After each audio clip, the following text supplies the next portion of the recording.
Muy buenas tardes a todos y a todas. Bienvenidos al Centro de Cultura Contemporánea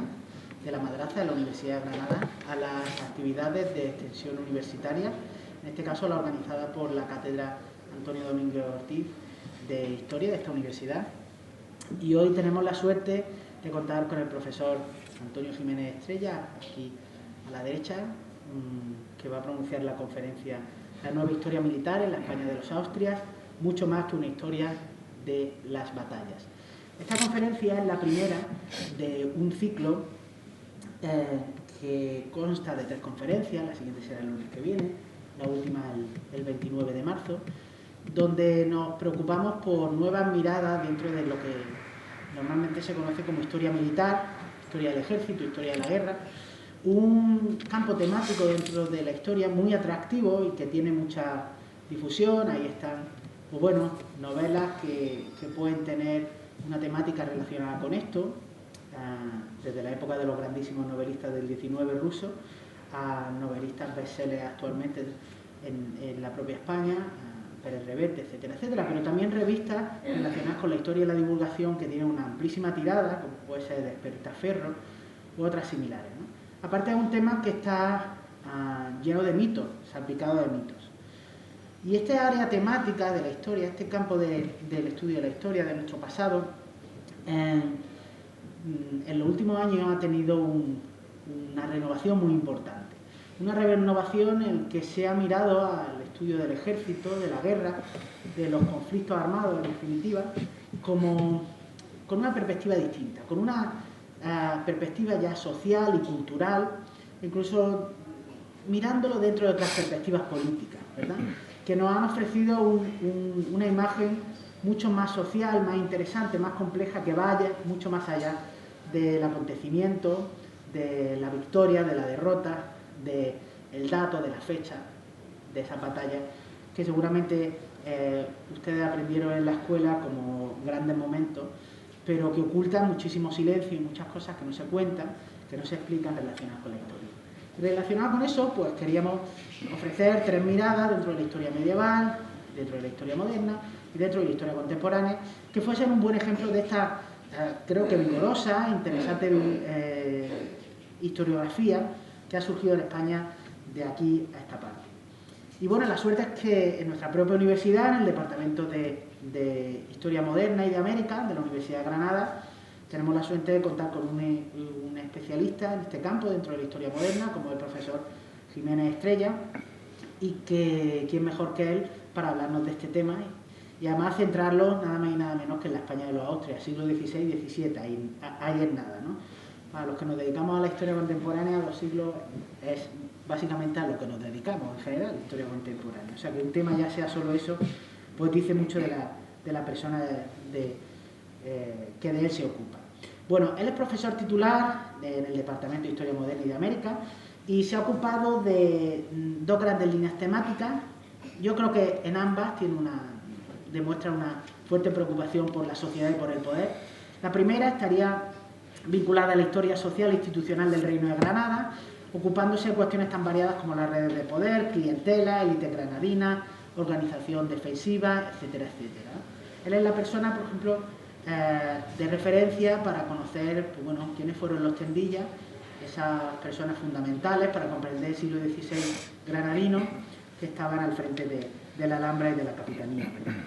Aparte, una segunda línea, una historia social del ejército de la Edad Moderna, donde se ocupa desde la compra de oficios, la corrupción, la patrimonialización y otra serie de líneas que recientemente está desarrollando y que van a tener reflejo en la conferencia que pronuncia. No les quiero aburrir con las estancias internacionales que tiene el profesor Jiménez Estrella, en Francia, en Inglaterra, bueno, en otros lugares, ni tampoco con los 8 proyectos de investigación en los que ha participado. Sí decirles que bueno, sus investigaciones van desde finales del siglo XV, he encontrado incluso algún trabajo sobre el Gran Capitán, ¿verdad?, hasta por lo menos el siglo XVII, aunque tiene alguna obra que ha coordinado que también abarca el siglo XVIII, ¿verdad? Desde el Gran Capitán a Felipe IV cuanto menos, ¿verdad? Y bueno, su metodología yo creo que está muy fraguada en la escuela granadina, donde hay una serie de historiadores que se han ocupado por la historia del poder, desde una dimensión social, y él se ha ocupado, por supuesto, del ejército en este sentido, su hombre, la sociedad, etcétera, etcétera. Tiene mucho que ver con la obra del que fue su director de tesis, Juan Luis Castellano.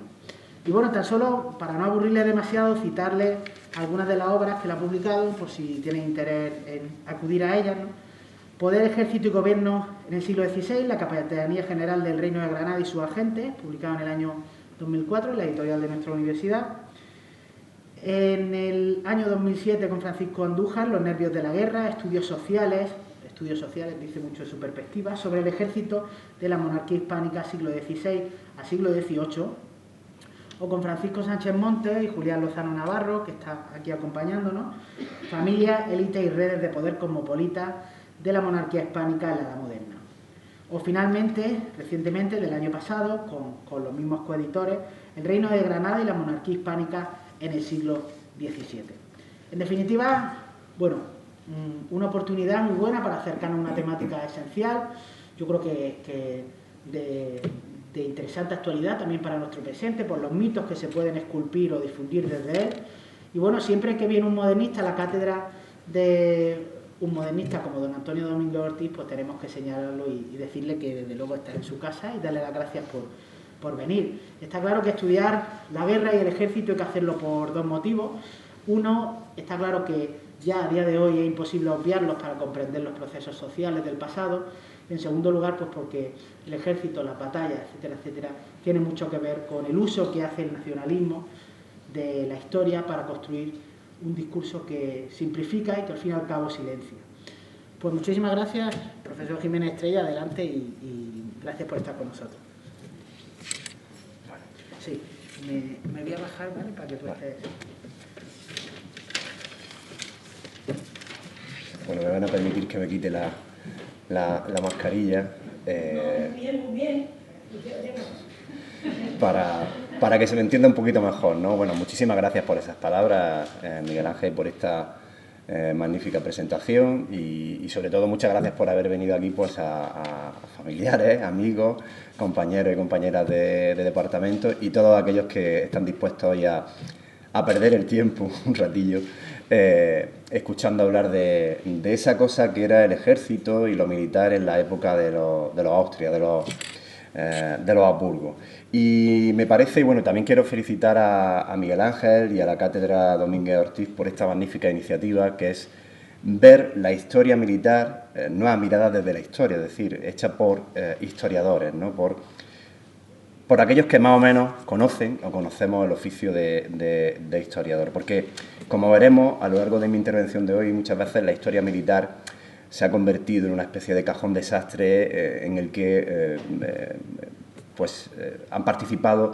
pues muchos profesionales con un cierto voluntarismo, ¿no? Lanzando algunas teorías que son más que discutibles. En primer lugar, me gustaría arrancar con una imagen previa, una idea de partida, ¿no? Lo que más o menos conocemos sobre el ejército y lo militar en la época de los Austria, en el ámbito del gran público, que yo voy a resumir en 3 imágenes, solamente 3, hay muchas más, pero yo voy a resumir en 3 imágenes de las que considero que son especialmente representativas. Una, a pesar de que quedaría fuera del espacio del periodo propiamente dicho de los Austria, la figura del gran capitán, don Gonzalo Fernández de Córdoba, que fue muy famoso por las campañas de Italia de 1494 a 1504. Otra imagen recurrente y muy conocida, las novelas del Capitán Alatriste, las 7 novelas del Capitán Alatriste, firmadas por Arturo Pérez Reverte, que tuvieron su proyección en una película dirigida por Agustín Díaz Llanes en 2006, que en su momento, y han continuado siéndolo, han sido origen de un renovado y creciente interés por la temática del tercio, de los tercios de Flandes. Y por otro lado, la jornada de Lepanto, de octubre de 1571 contra el turco, que recientemente generó grandes fastos y celebraciones en torno a una efeméride que, en mi opinión, ha sido extremadamente exagerada en cuanto a su trascendencia política y militar para la monarquía de Felipe II. No así simbólica, evidentemente no voy a discutir ese aspecto. Este conjunto de imágenes, de estas 3 imágenes que yo le he puesto aquí nos remiten a una idea recurrente. La historia militar de los Austrias es la historia de las grandes hazañas, de las grandes batallas protagonizadas por los ejércitos desplegados por la monarquía hispánica en Flandes, en Italia, en Centro Europa, durante los siglos XVI y XVII, durante aquel tiempo en que se forjó aquello que se conoce como el Imperio Hispánico o el Imperio Español. Todo esto ha generado un inusitado interés y una enorme atracción por todo lo que tiene que ver con los tercios hispanos, sus hombres, sus hazañas, hasta el punto de registrarse, por ejemplo, una ocurrente iniciativa en Madrid para levantar en su honor un monumento, o el hecho de que algún que otro fornido político se haya apropiado de muchos de sus símbolos y enseñas como elementos de identificación patriótica, ¿no? Incluso se haya hecho alguna fotografía pintoresca con un morrión en la cabeza, haciendo referencia a la Reconquista, que es un acontecimiento muy anterior a los morriones del Tercio, pero bueno, ya sabemos lo que pasa con los patinazos históricos. Al margen de este tipo de cosas, que son simplemente anécdotas, cuestiones totalmente anecdóticas, debemos decir que la historia militar de los Austrias es mucho más compleja, mucho más rica que todo esto. Va mucho más allá de la historia de cañones, arcabuces, mosquetes, espadas, batallas, duelos de honor, símbolos patrios de un pasado glorioso, porque hablamos de la estructura militar y de los ejércitos desplegados por la que quizás fue la primera manifestación de un gran imperio global que abarcaba territorios a uno y a otro lado del Atlántico. Nos referimos a esa monarquía hispánica de la que hablamos tanto en clase, o también monarquía católica, como se la solía llamar o considerar en las cancillerías europeas en los siglos XVI y XVII. Y eso hay que dejarlo muy claro, la monarquía hispánica no era un reino, no era una nación, sino un conjunto de coronas, de reinos y territorios con tradiciones políticas, sociales, culturales, lingüísticas y jurídicas muy distintas. La administración y los recursos humanos y financieros de uno de los ejércitos estatales y profesionales más precoces de Europa, movilizado por los Habsburgo en espacios tan distintos como el viejo continente, el norte de África o la India, constituyó una realidad que lo englobaba prácticamente todo. El marco social, político, económico, institucional y administrativo,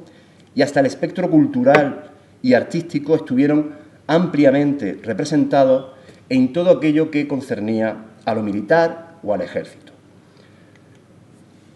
Les daré 3 datos para hacernos una leve idea. La monarquía hispánica disfrutó de muy pocos años de paz en los 2 siglos de la dinastía de los Habsburgo, en medio de un rosario de guerras que comenzaron a fines del siglo XV con las campañas por el control de Nápoles, Sicilia y Milán, y cerraron el siglo XVII con el inicio, con los prolegómenos de lo que iba a ser un largo conflicto por la sucesión dinástica al trono español. Por esta razón, más de la mitad del tesoro regio y de la capacidad fiscal de la monarquía, y yo le hablaré hoy mucho aquí de esa tensión y esa capacidad fiscal, se dedicó a gastos de guerra, que eran necesarios para sostener esa política imperial en distintos frentes, en muy diversos frentes. Y por otro lado, el enorme endeudamiento de la monarquía, las sucesivas bancarrotas registradas después de la muerte de Carlos V, la aparición de figuras fiscales como los servicios de millones a fines del siglo XVI, entre otros, están muy vinculados, estrechísimamente vinculados a los conflictos que los reyes, que los monarcas españoles tuvieron que afrontar fuera y dentro de las fronteras peninsulares. Por todo ello,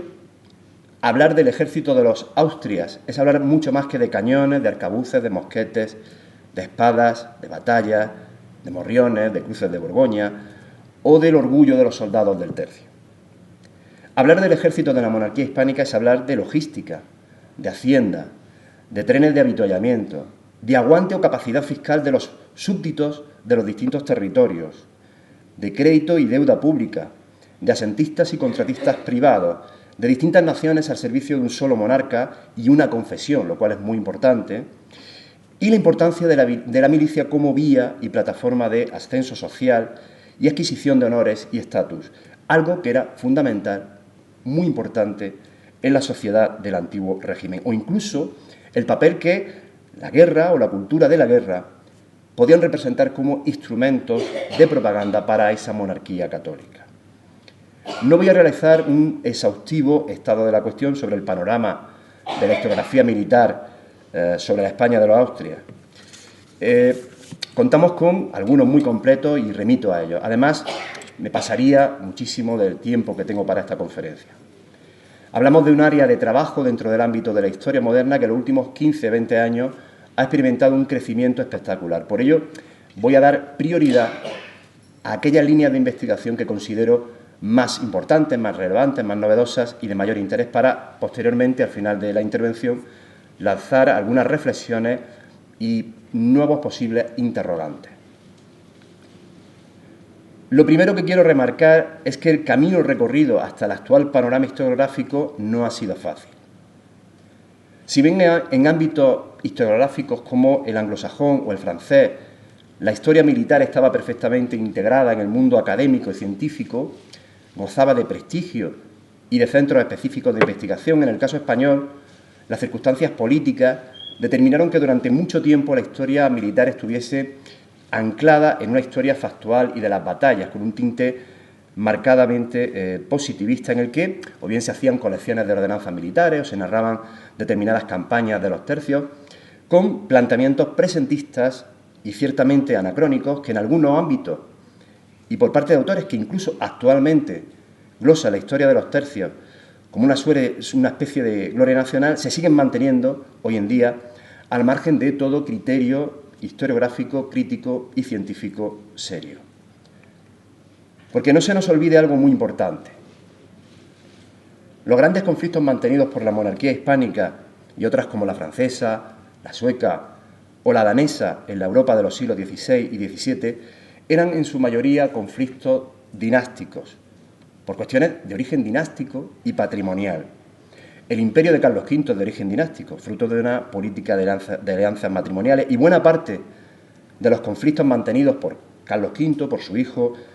y sus sucesores contra Francia son de origen dinástico. Son conflictos propios de una concepción patrimonial del Estado y no una concepción nacional,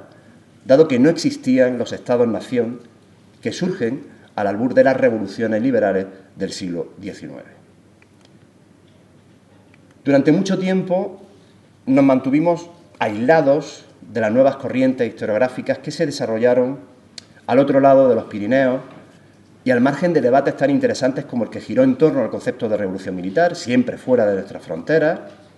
sostenido, entre otros, por Michael Roberts, Jeffrey Parker, Rogers, Jeremy Black, sobre asuntos relacionados con la logística, la capacidad de movilización de recursos humanos y financieros, las nuevas técnicas de fortificación y sitio, el incremento en el uso de las armas portátiles y el espectacular crecimiento de los ejércitos movilizados por las grandes monarquías europeas. No obstante, la cosa comenzó a cambiar desde fines de los años 80 del siglo XX. Fue entonces cuando la historia militar hispana comenzó a dar un salto cualitativo y cuantitativo. Se importaron nuevos enfoques y metodologías desde otros ámbitos como la historia económica, la historia social, la nueva historia política, que permitieron la apertura de nuevas vías y perspectivas de investigación.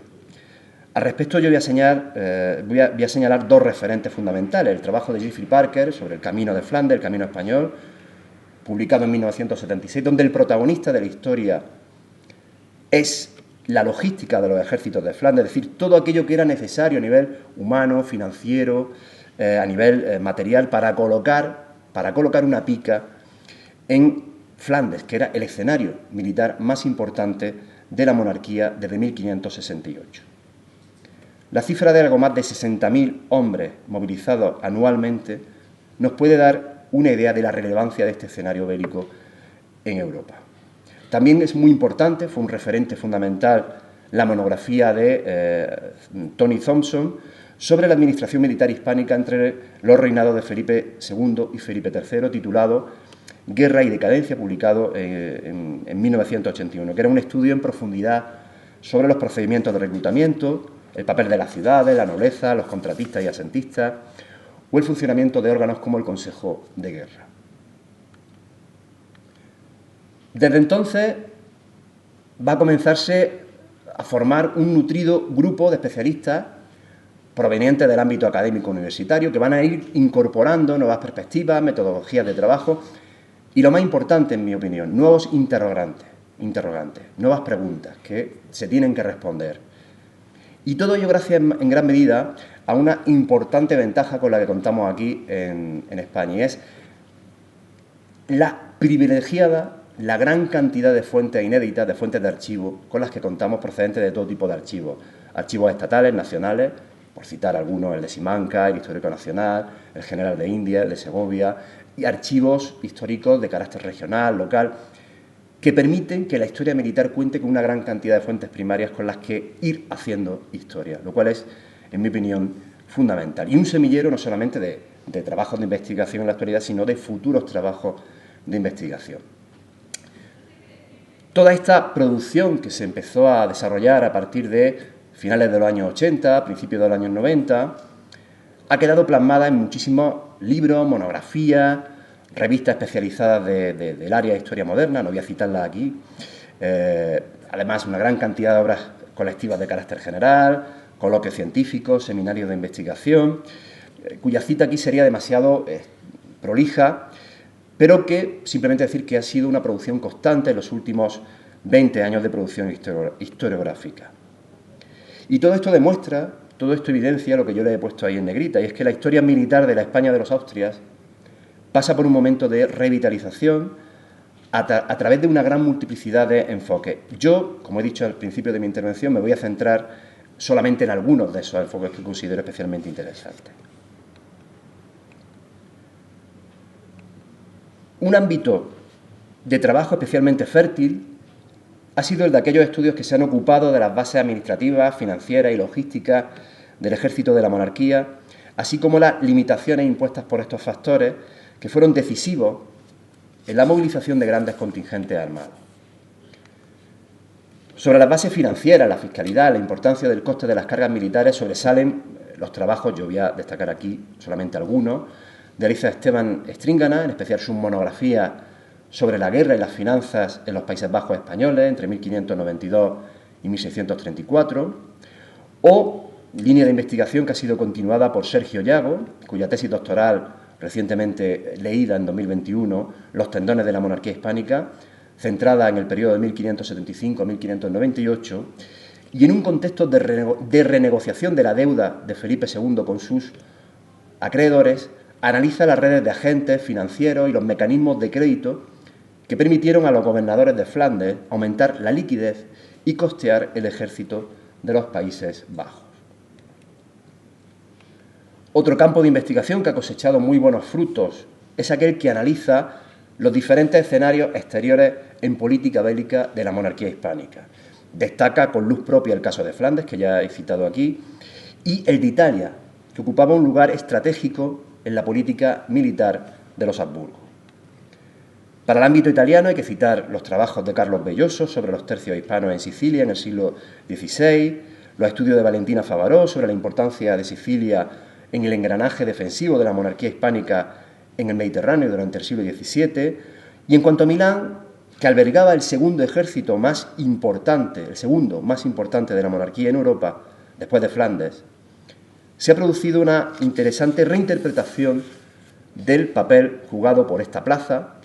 y las relaciones existentes entre los milaneses y Madrid,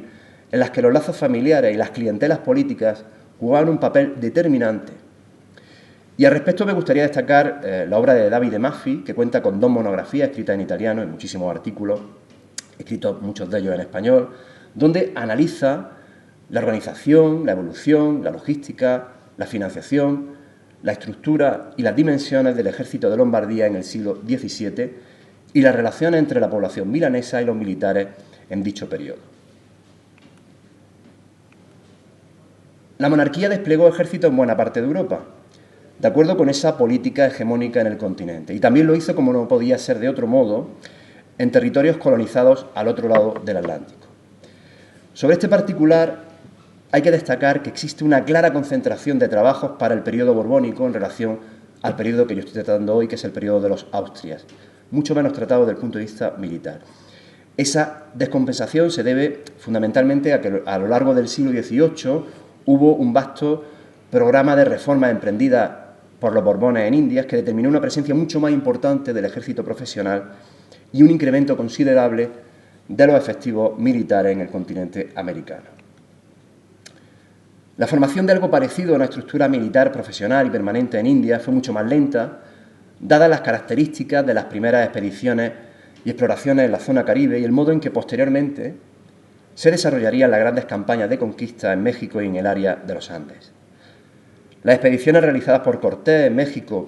y por Pizarro en el Perú han sido recientemente analizadas en su vertiente militar, me refiero a la vertiente militar, evidentemente, por Antonio Espino y Esteban Miracaballo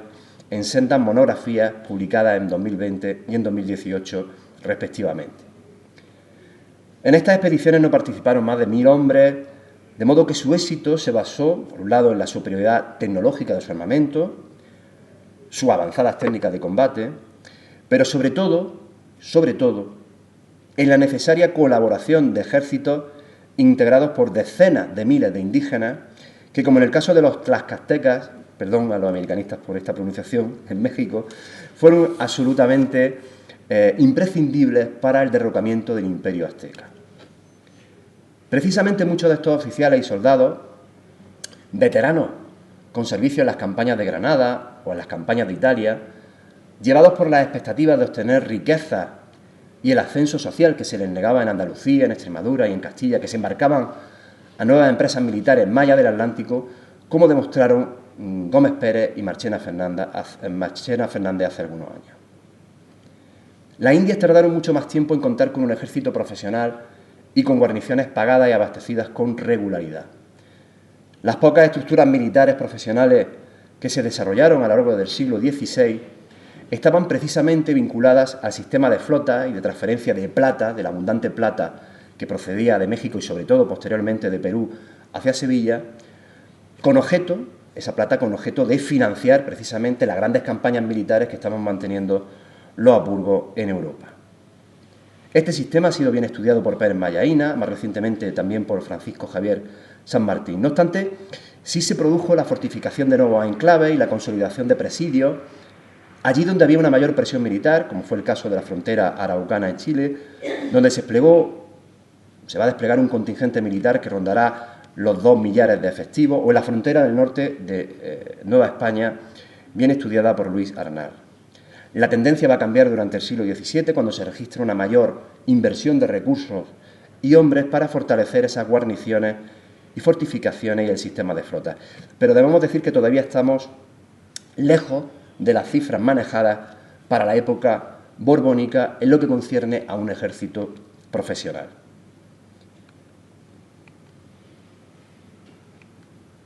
Siguiendo con los escenarios del imperio,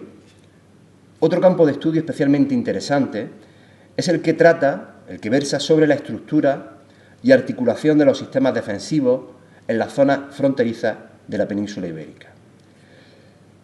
Sistemas que van a estar marcados por diferentes modelos de gestión y niveles de financiación y eficacia que respondían, y esto es fundamental, es muy importante, a las peculiaridades de cada territorio, de cada región, de cada reino. Gracias a estos trabajos, sabemos que en algunos territorios la monarquía hizo recaer el peso de la defensa sobre instituciones forales, como ocurrió en Guipúzcoa, en Navarra o en Valencia, donde se va a buscar el consenso y el acuerdo, la negociación con las élites políticas y con la nobleza local.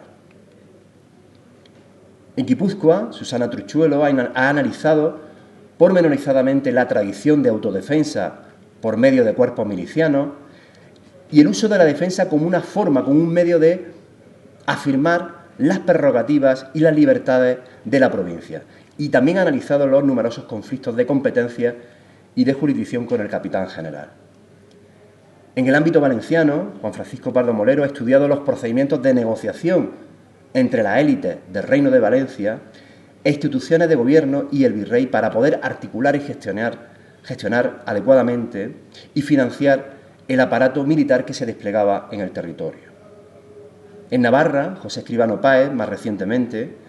ha demostrado cómo a lo largo del siglo XVI y conforme fue desapareciendo el peligro de invasión, el territorio, Navarra, tuvo que colaborar financieramente en la defensa de la frontera pirenaica y en la construcción de una serie de fortificaciones proyectadas por la corona, mediante un interesantísimo proceso de negociación política y fiscal con las Cortes navarras, con un incremento progresivo de los impuestos a cambio de importantes beneficios de mercedes que se entregaban a las élites locales navarras, que eran aquellas que precisamente no pagaban los impuestos. En Andalucía hay que mencionar el libro de Salas Almela, de Luis Salas Almela, sobre los Medina Sidonia y su vinculación con la Capitanía General del Mar Océano y de Andalucía desde fines del siglo XVI, un cargo que les va a permitir ejercer el mando militar sobre el territorio y que va a alcanzar un marcado protagonismo en la defensa costera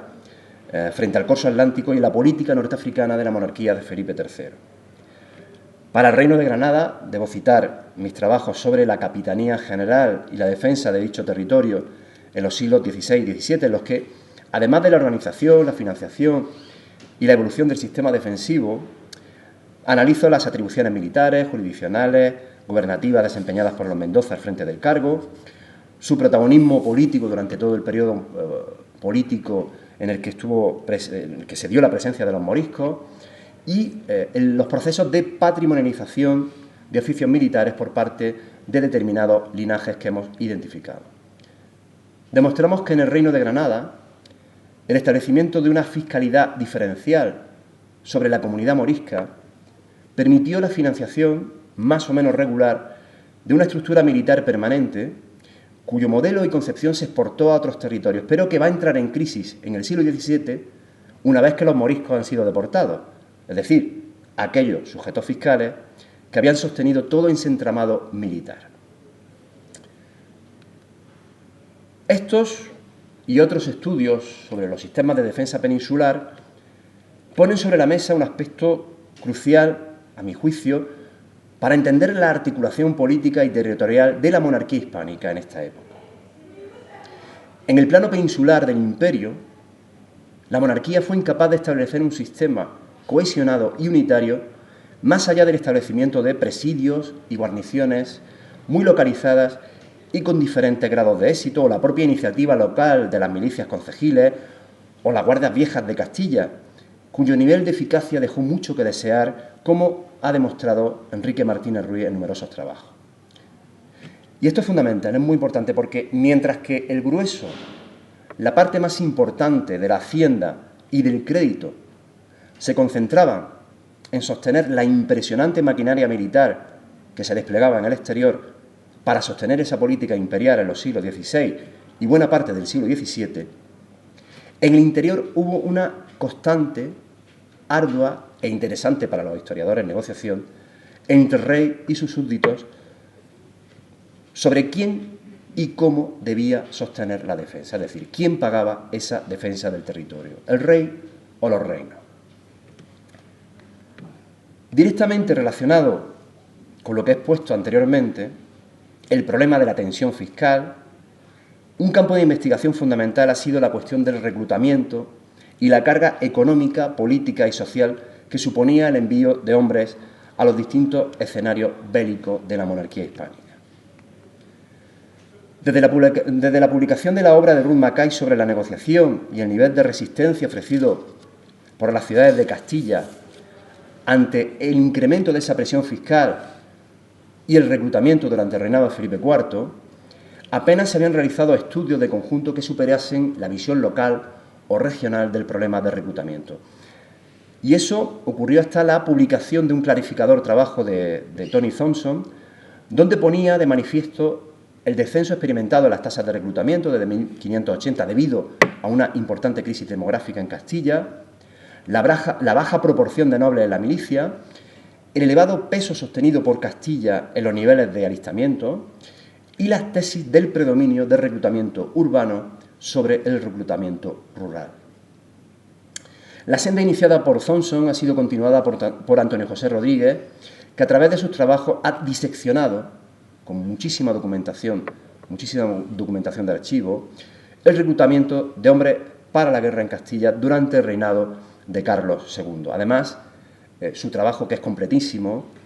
pone en tela de juicio las tesis sobre la decadencia de las armas hispanas en época de Carlos II, en época del hechizado.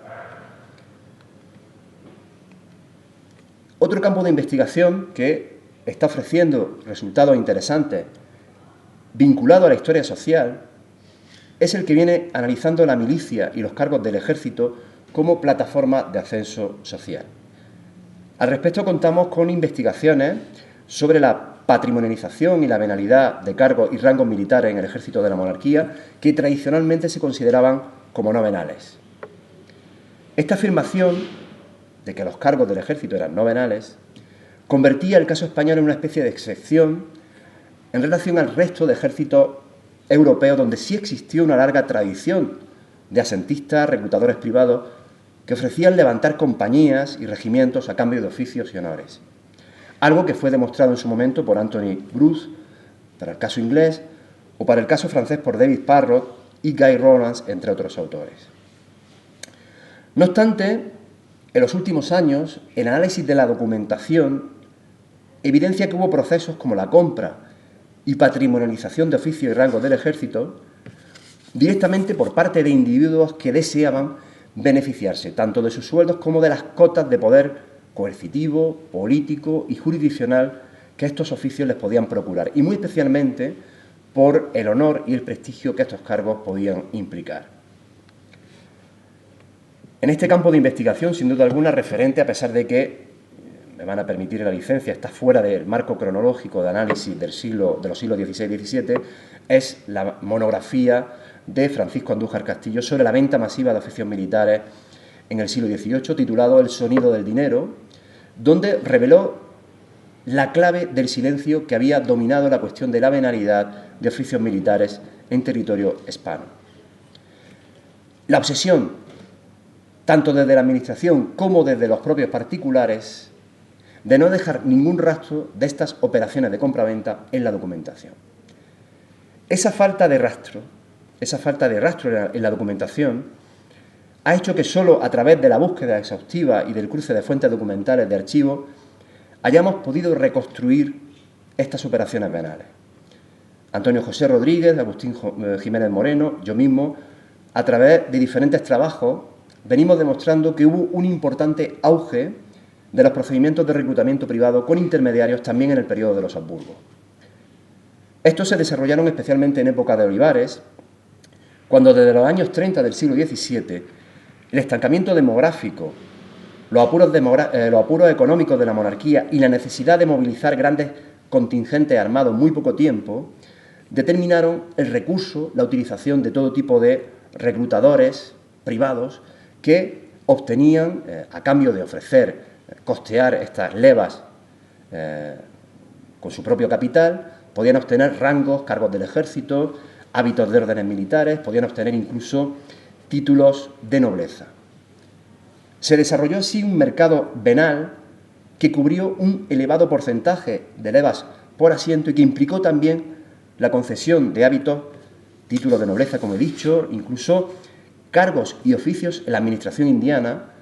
lo cual demuestra que este sistema concernía a distintos ámbitos y planos territoriales del imperio hispánico. El reclutamiento con asentistas, con reclutadores privados, con miembros de la nobleza, además de generar problemas como la falta de eficacia de muchas de estas levas por asiento o la inflación de capitanes reformados, planteaba interrogantes sobre la quiebra de la meritocracia en el ejército de mediados del siglo XVII, en un contexto en el que el dinero también podía ser un mérito más, un mérito altamente valorado en épocas de extrema necesidad y que luego se desechaba cuando no existía esa necesidad. Por tanto, podemos hablar de periodos o coyunturas venales.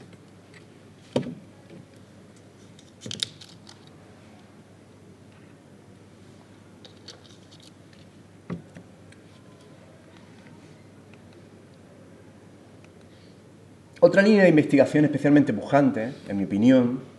una de las más pujantes en el campo de la historiografía militar actual, es aquella que analiza el ejército de la monarquía hispánica como crisol de distintas naciones. Solamente un dato para entender la cuestión. De los aproximadamente 60.000, 70.000 hombres movilizados cada año en las coyunturas militares más graves en el ejército de Flandes, solamente aproximadamente un 15%, eran españoles. El resto eran extranjeros. Estamos, pues, ante un ejército multinacional. Y era un ejército que debía ser multinacional por la propia necesidad de la monarquía para movilizar contingentes y articular redes de fidelidad en los distintos territorios de su imperio, lo cual era muy importante. Un ejército donde se daba la participación e integración de grupos y unidades especializadas al servicio del rey, procedentes de diversos estados y naciones de la monarquía o de territorios que estaban en la órbita de la monarquía. Esto permitió la articulación de redes de poder y de solidaridad sobre la base de la pertenencia a una misma nación, utilizando el ejército como una plataforma de ascenso social, así como instrumentalizar la carrera de armas para poder medrar, para poder ascender en la corte de los Austrias. Se trata de trabajos que, además de mostrar una serie de zonas de semilleros especializados en el reclutamiento de hombres para la guerra, no todos mercenarios, tales como Irlanda, Suiza, Países Bajos, Alemania, Balcanes, el sur de Italia, también se reflexiona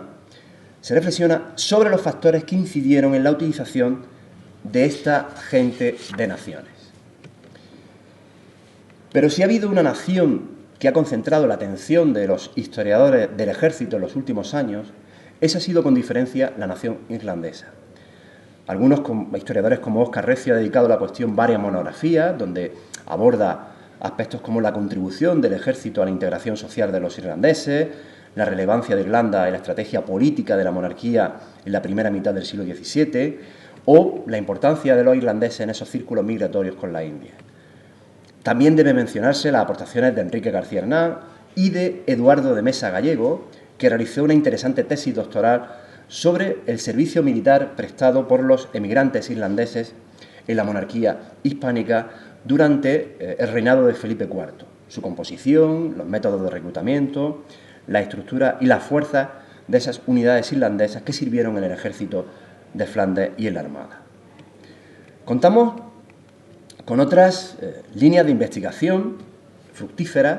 pero las que no me voy a detener aquí por razones obvias de tiempo. Por ejemplo, lo concerniente al ámbito de la cultura, la tratadística militar, la importancia de los medios de difusión y la propaganda vinculados a la guerra y al ejército, destacando las aportaciones de Antonio Espino y de Gómez Moliné sobre la tratadística militar en los siglos XVI y XVII, o las de David García Hernán sobre la cultura de la guerra en el teatro del siglo de oro español. También contamos con numerosos estudios sobre la poliorcética, la traza, la edificación y evolución de las técnicas de construcción de fortalezas y fortificaciones,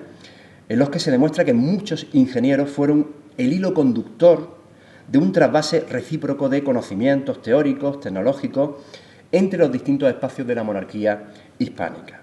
Las fronteras y costas de la península, los presidios de Italia, Flandes, el norte de África o el Caribe. Estos ingenieros llevaron a cabo un verdadero proceso de, podemos decirlo así, de globalización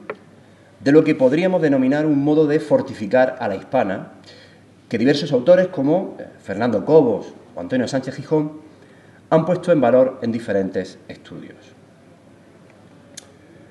En relación al papel jugado por los grandes asentistas e intermediarios en los ejércitos y en las campañas militares, se ha ido incorporando a la historiografía hispana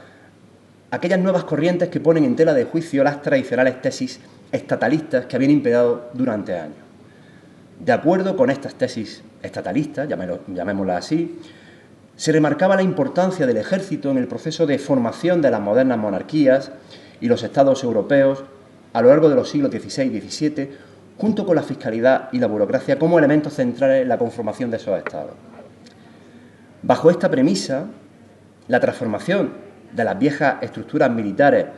de época feudal van a desembocar en la creación de modelos de ejércitos reales controlados, centralizados y financiados por los estados en un proceso de monopolización de la violencia legitimada con una clara vinculación entre el concepto de Estado fiscal y Estado militar en el antiguo régimen, de acuerdo con las teorías de Charles Tilly o de Thompson. Como he dicho, esta corriente lleva tiempo siendo criticada, lleva tiempo siendo cuestionada, primero porque en gran medida se trata de tesis que mantienen una especie de teleología por la cual lo evidente y lo lógico era que el proceso de construcción de estas grandes maquinarias bélicas estatales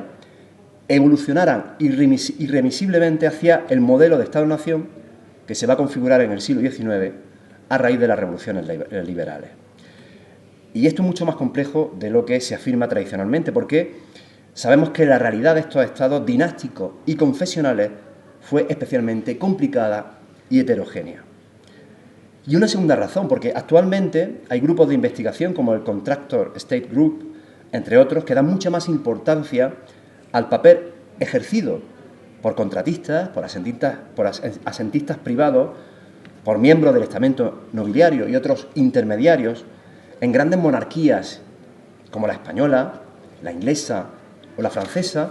para poder hacer frente al reclutamiento de unidades militares, grandes trenes de avituallamiento, movilización de tropas y todo lo que conllevaba la necesidad de financiación militar. Para terminar, me gustaría concluir con algunas reflexiones en torno a algunos temas de investigación apenas explotados o pendientes de una mayor atención y que precisamente por esa circunstancia pueden ofrecer posibilidades interesantes de investigación para el futuro. En primer lugar, me gustaría llamar la atención que, a pesar de la amplia producción historiográfica sobre el ejército en la Edad Moderna, no contemos con muchos estudios de conjunto, con muchos estudios de visión global, al menos para el periodo de los Habsburgo. En este sentido, yo voy a señalar dos excepciones. Una, la obra de Enrique Martínez Ruiz, Los soldados del rey, donde hace un estudio global de la estructura militar española en los siglos XVI y XVII,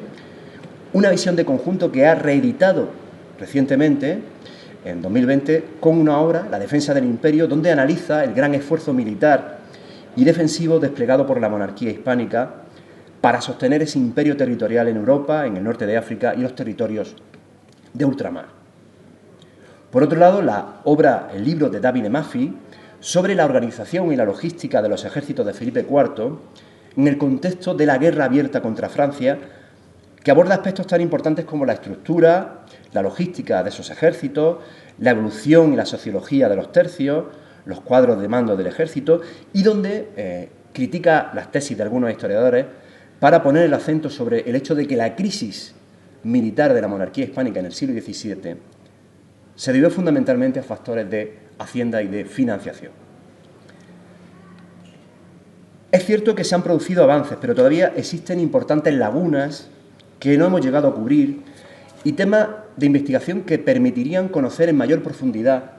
las relaciones ejército-sociedad y la sociología del soldado en la España de los Austrias. Contamos con pocas investigaciones sobre las relaciones ejércitos, militares, sociedad civil y, sin duda, las fuentes procesales, notariales, municipales, poco o mal utilizadas hasta ahora, ofrecen posibilidades muy interesantes de análisis y podrían ayudar a conocer mucho mejor las dinámicas de integración de los soldados y oficiales militares en aquellos territorios donde la presencia de estos militares fue relevante en el marco político, social y económico. La mayor parte de estos trabajos se han centrado en los oficiales del ejército, en las élites militares,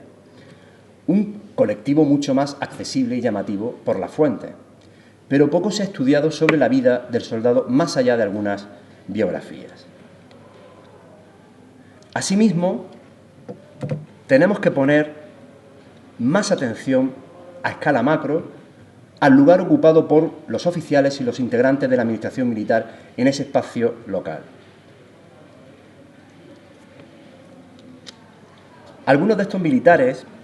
ocupaban un lugar muy importante entre las oligarquías locales y podían incluso participar en la vida política local con cargos municipales y se adscribían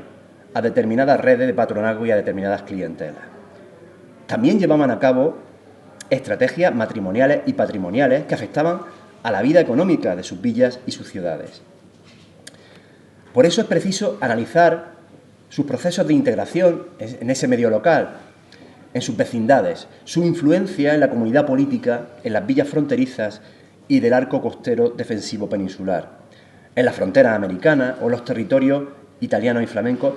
del mismo modo que su nivel de representación y actuación política como vasallos del rey católico. Algunos ejemplos de estudios específicos sobre esos universos de cohabitación dentro y fuera de la península, por ejemplo, son los trabajos de Carmen Saavedra sobre La Coruña o la monografía de Juan Antonio Vilar sobre los territorios de Kerpen y Lommelsund en el Sacro Imperio. pero son una rara avis. Y salvo algunos trabajos especialmente concentrados en época borbónica, fuera del ámbito cronológico que yo estoy abordando hoy aquí, como los de Margarita Gil, Elena Fernández o María Jesús Nadales, es muy poco lo que se ha indagado en torno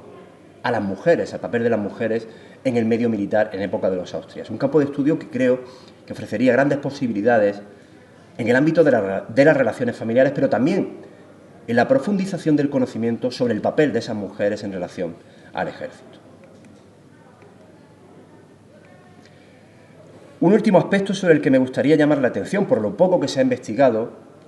es la capacidad de los agentes militares de la monarquía para circular, para transmitir conocimiento, información y experiencias que tuvieron que contribuir necesariamente a la construcción de la idea de imperio en la monarquía hispánica. Es evidente, por ejemplo, la importancia de la Guerra de Granada a fines del siglo XV como punto de arranque de los cambios en el ejército hispano. Sin embargo, todavía no contamos con un análisis en profundidad sobre el modo en que Granada representó el primer ejemplo de cómo podían gestarse procesos de circulación y de transferencia de soldados y oficiales de ejército que habían combatido contra los musulmanes aquí y que en muy poco tiempo iban a estar participando en las campañas de Italia y posteriormente iban a estar participando en expediciones muy alejadas como las de la conquista de México o el Imperio Incaico. Territorios que, a pesar de la distancia y del océano que los separaba, fueron escenarios de transferencia y circulación de hombres, de experiencias políticas, de ideas y de una forma distinta de entender el servicio armado en una nueva realidad política que era una realidad política transnacional a la que se tuvieron que adaptar. La monarquía de los Habsburgo, cuya naturaleza, extensión y espacios jurídicos y de soberanía sobrepasaban con mucho la política, la propia tradición política castellana, precisó de una maquinaria burocrático-militar en formación durante la primera mitad del siglo XVI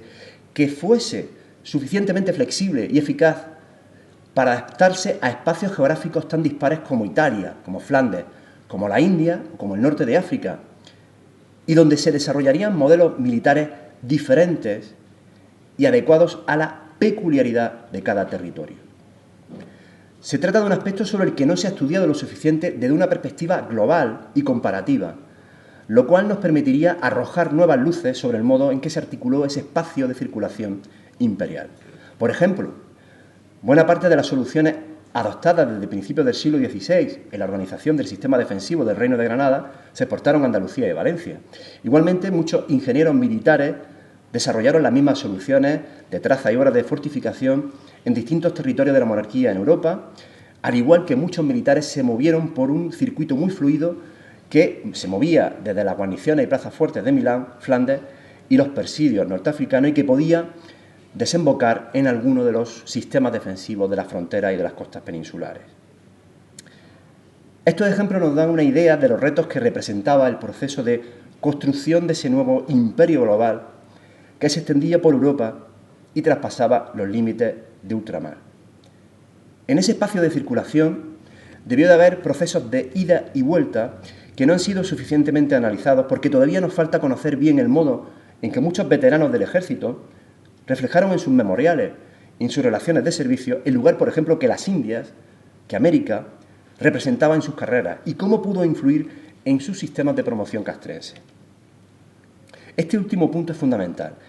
Es necesario un replanteamiento de los estudios sobre el ejército y sus componentes, los hombres que lo integraban, desde una perspectiva global que supere, por ejemplo, y ahí yo me acuso especialmente, la tradicional y artificial compartimentación existente entre la historiografía modernista por un lado y la historiografía americanista por otro, con base en estudios que traten de integrar de algún modo ambos espacios y también con base en un análisis crítico de las fuentes primarias, y por eso considero que todavía queda mucho por hacer. No obstante, a pesar de lo mucho que queda por hacer, no cabe duda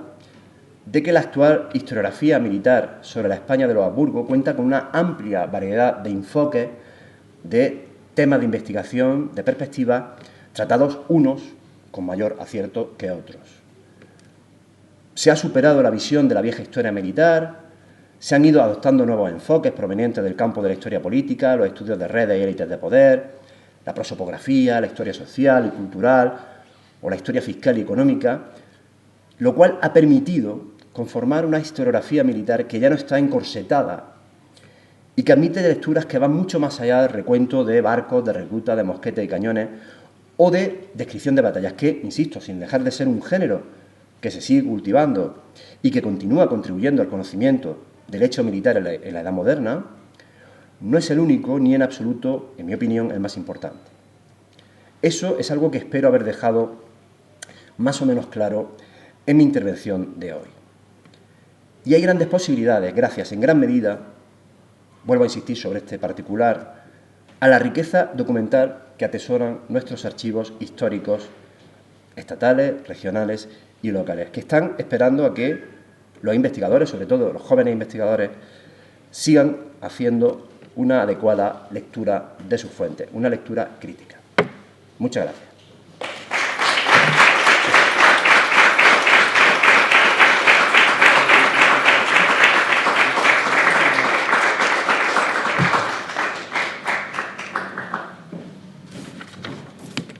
Pues muchísimas gracias, Antonio. Te has ceñido al tiempo perfectamente y yo creo que tenemos tiempo para un poco de debate, de discusión, preguntas entre los asistentes de la sala.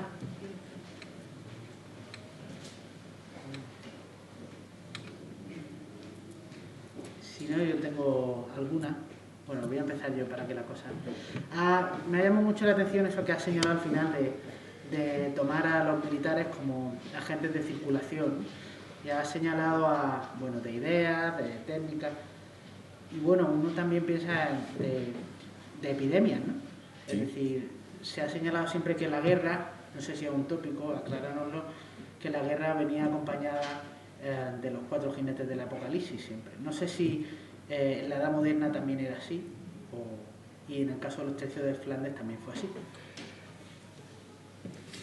Sí, bueno, es un tema del que no he hablado aquí, el tema de las epidemias, que sobrepasa con creces el ámbito del ejército, pero sí es cierto que los ejércitos en movimiento, los ejércitos en campaña, pues eran grandes agentes de transmisión de todo tipo de enfermedades, de carácter, bueno, el tema de la sífilis, por ejemplo, está muy estudiado el tema, ¿no? Hasta el punto de que se le llamaba el mal francés en Italia por el hecho de que se consideraba que había sido traída a territorio italiano durante las campañas de Carlos VIII para la conquista del reino de Nápoles. En Flandes le llamaban evidentemente el mal español. Entonces recibía un nombre distinto en función de aquellos ejércitos que actuaban como ejército ocupante, como ejército invasor, ¿no? No solamente el tema de las epidemias, yo aquí no he hablado de un tema del que algunas veces hablo en clase, pero los ejércitos traían otras desgracias, la destrucción de cosechas, que podía dar al traste con la economía del antiguo régimen, era una economía de subsistencia, con lo cual eso podía romper la fragilidad de esa economía agraria en muchas ocasiones, sobre todo campos de cultivo, de ahí también la importancia de la patata a partir de su introducción, porque a lo mejor resistían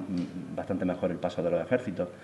Y también, bueno, la cuestión de, el tema de la epidemia es muy estudiado. Y otro gran problema, otra gran lacra,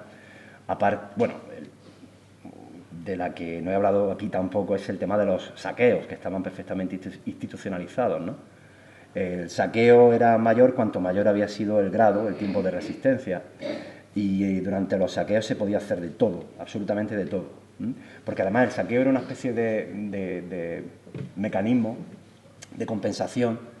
para una tropa que era mal pagada y pagada con muchísimos atrasos, ¿no? Esa imagen que aparece, por ejemplo, en las novelas del Capitán Alatriste, ¿no? Son bastante ciertas, ¿no? Estamos hablando de grandes atrasos. En gran medida, los grandes motines y los grandes saqueos que se produjeron en Flandes estaban muy vinculados a las bancarrotas de la monarquía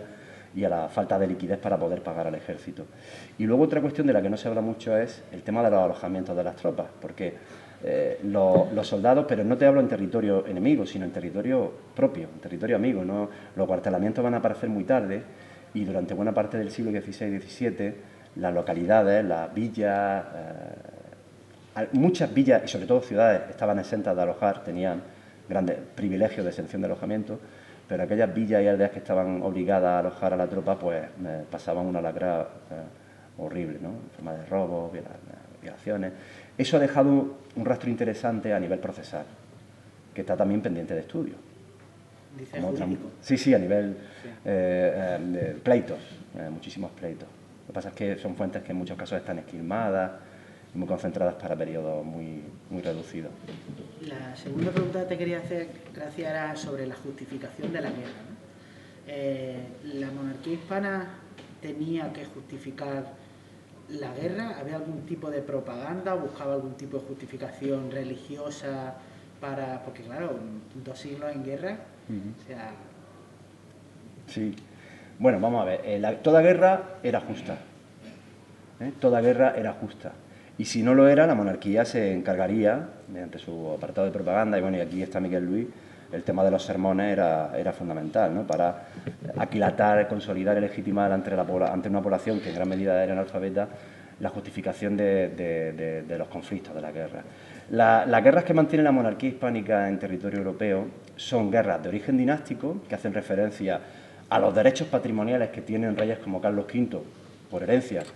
o Felipe II, o Felipe III, o Felipe IV, sobre determinados territorios que no se pueden perder bajo ningún concepto,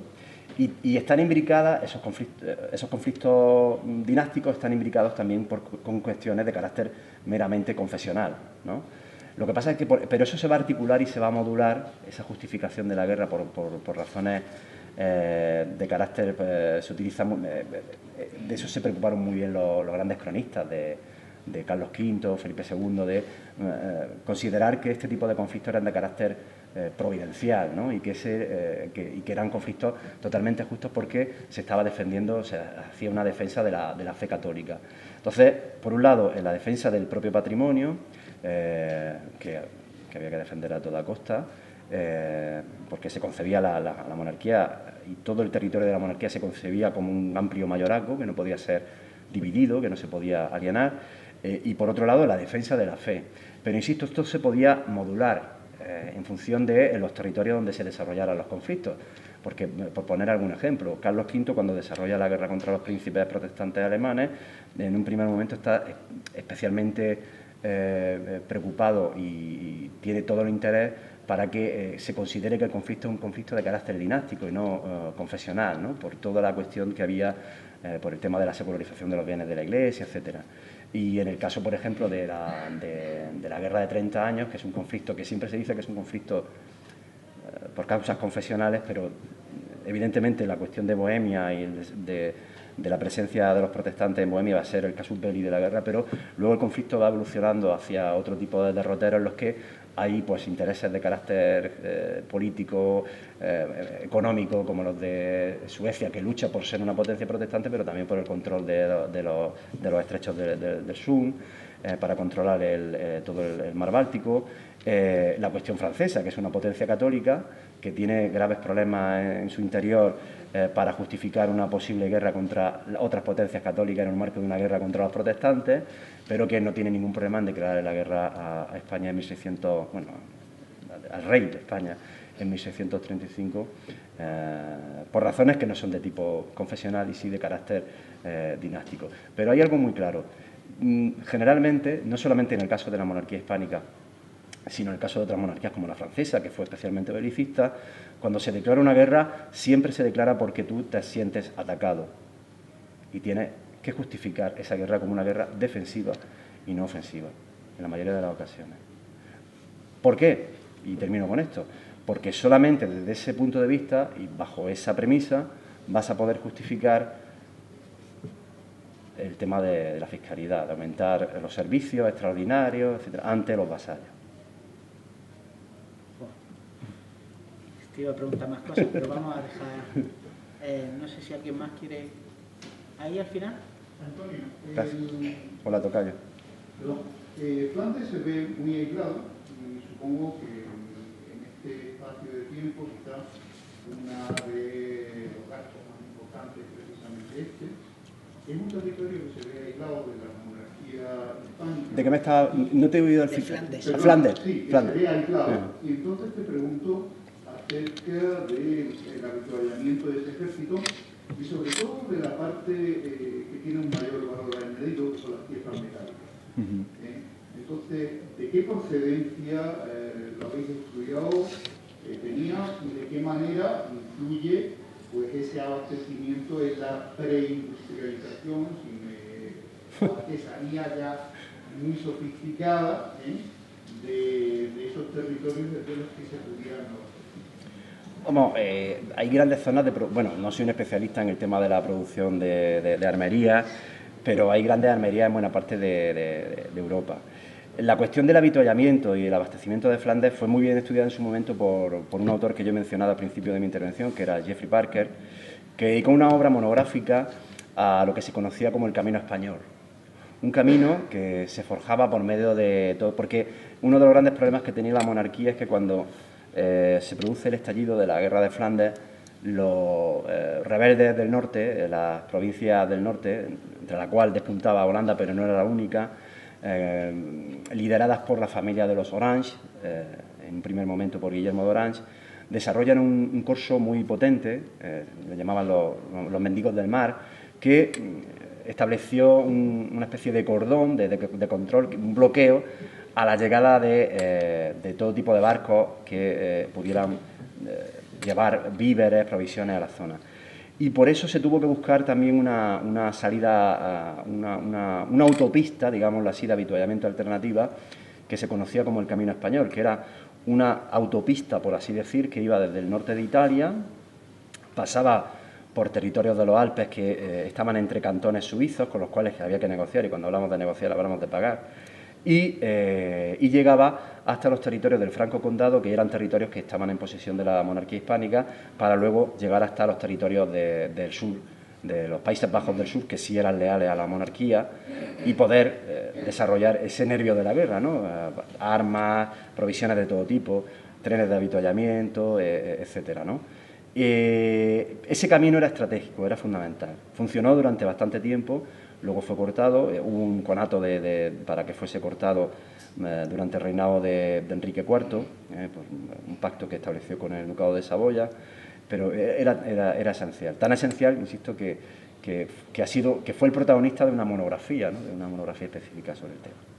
Pero no era la única vía de abastecimiento, había otra.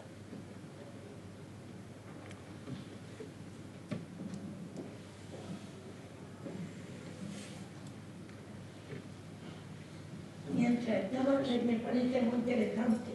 pensaba en el pueblo, en la infraestructura, para que estas guerras sean con Flandes, sean contra el turco, claro, si se va achicando te comen más, porque la varilla humana es así, desde el Código de Hammurabi ahora mismo, pero piensa en esa gente que en tiempos de los reyes católicos era fácil, si hacía un robo, si no quería pagar un tributo, es fácil que le cortaran una oreja o que lo castigaran tanto que se quedara paralítica esa persona con la paliza que le habían dado en la comuna. Y dice, ese pueblo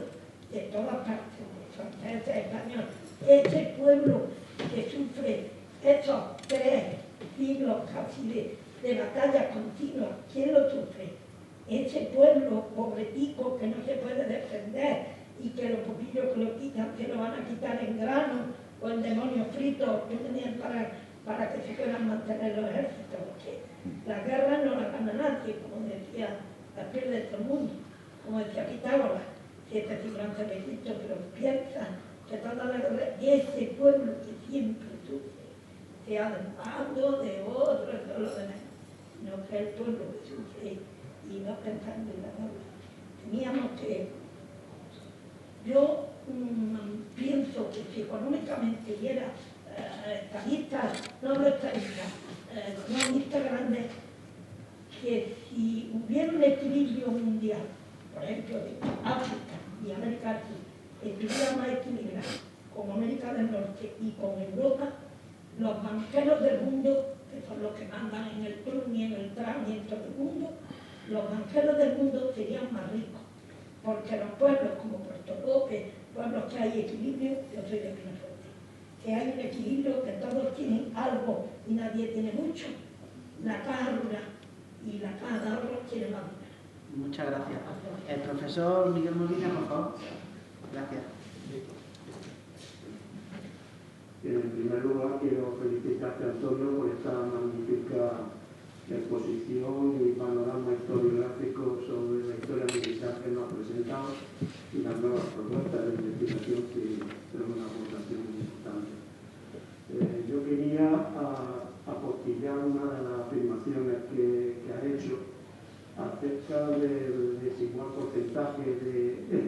sobre el ejército en la época de los Austrias y en la época de los Borbones en América, obviamente, ¿no? Y ciertamente es así, pero por unas razones bastante simples y lógicas.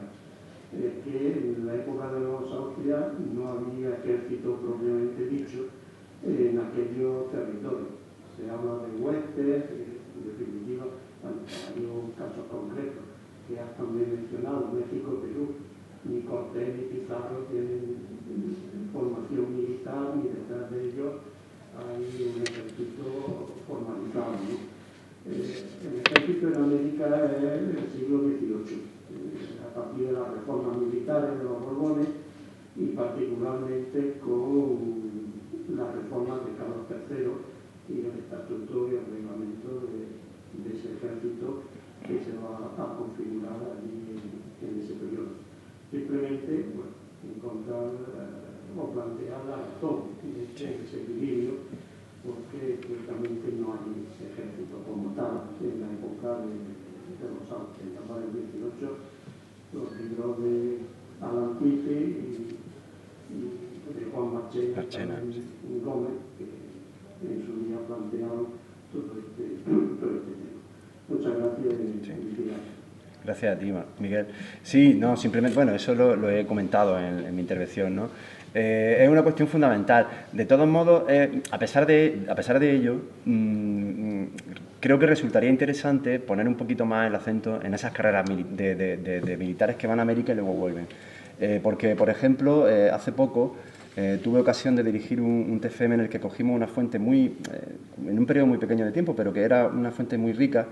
que era una junta que se crea en época de Olivares, que es la Junta del Despacho de Soldados, a la cual se van a solicitar todo tipo, digamos que focaliza la petición de mercedes por parte de miembros del Ejército. Y es muy interesante porque esa Junta del Despacho de Soldados tiene una serie de peticionarios que solicitan mercedes y además presentan un pequeño resumen de sus currículum vitae, ¿no? Y pudimos constatar algo muy interesante, que había un porcentaje mucho menor de aquellos veteranos de la milicia que habían actuado en India, y además, a la hora de solicitar mercedes, y eso es una cosa que yo creo que interesa a los americanistas, se decía en muchas ocasiones algo así como que sirva en guerra viva. Es decir, no se consideraban los escenarios militares de la India, a pesar de que podían batirse el cobre en una frontera determinada, como guerra viva, así como se consideraba Flandes, o como se consideraba el norte de los territorios de la Lombardía, como se consideraba el centro de Europa, ¿no? Lo cual es muy... Por eso, al final de mi intervención he insistido en que tenemos que dejar de establecer fronteras un poco artificiales entre los americanistas y los modernistas, porque todo americanista es modernista y todo modernista, de algún modo, es americanista. Diría que no son fronteras artificiales,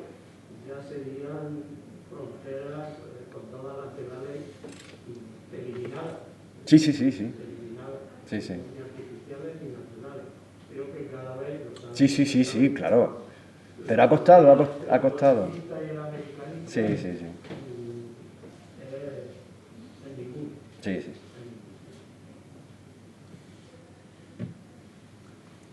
Bueno, pues si no hay más intervenciones,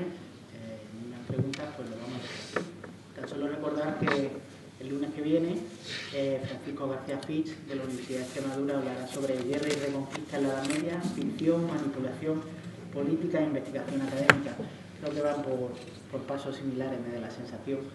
Y bueno, tan solo darte las gracias por tu fantástica conferencia. Gracias a vosotros. Y pedirle al público que te dé un último aplauso merecido.